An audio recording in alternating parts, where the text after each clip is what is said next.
আজকে যে কবিতাটা বলতে চলেছি আমি, তার নাম হচ্ছে খুশি। সকালে সূর্য গিয়ে যখন রাতের চাঁদ ওঠে, হয় খুব খুশি। সারা দিনের মানসিক চাপের পর যখন শীতল হাওয়া গাছের নিচে আসে, সেটা যখন বুকে লাগে, তখন হয় বড় খুশি।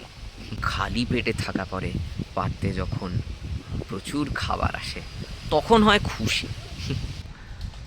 বাড়িতে থাকার সময় যখন পাশে থাকা আমার ছোট্ট ছানা কুকুর, সে যখন করুণ চোখে তাকায়, তাকে যখনই খাবার দেখাই, তার চোখ যেমন হয়ে যায়, তখনও লাগে বড় খুশি। কোনো ছেলে যখন তার বান্ধবীর জন্য অপেক্ষা করে, আর সারাদিন এত এত পরিশ্রমের পর যখন সে দেখে তার বান্ধবী চোখের সামনে চলে এলো, তখন যেটা মনে হয় অত্যন্ত খুশি। জীবনে আমরা যেটা চেয়েছি সেটা যখন অতি পরিশ্রমের পর যখন হাতে চলে আসে, তখন হয় খুশি। আনন্দ বা খুশি, এই জিনিসগুলো হচ্ছে ভেতরে থাকা কিংবা না থাকা, আসা কিংবা চলে যাওয়া, যাই থাক, শুধু মনে থাকে খুশি। কারণ খুশি শুধু একটা অবস্থা নয়, সেটা হচ্ছে একটা অভ্যেস।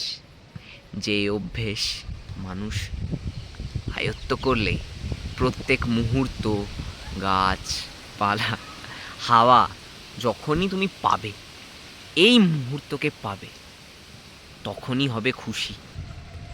কিন্তু আজকে এই কথা বলে গেল এক কবি, যে আজ এখন থাকতে পারলে বুঝে যাওয়া যায় যে ঈশ্বরও তার সঙ্গে। আর যখন ঈশ্বর কারুর সঙ্গে, তখন শুধু একজন মানুষ কেন, পুরো ব্রহ্মাণ্ডই তো খুশি। সর্বখুশি এই মুহূর্তে। আর এই মুহূর্তে থাকতে পারলে স্বর্গ, মর্ত, পাতাল, প্রকৃতি, প্রত্যেক মানুষ, ভগবানও, সবাই খুশি।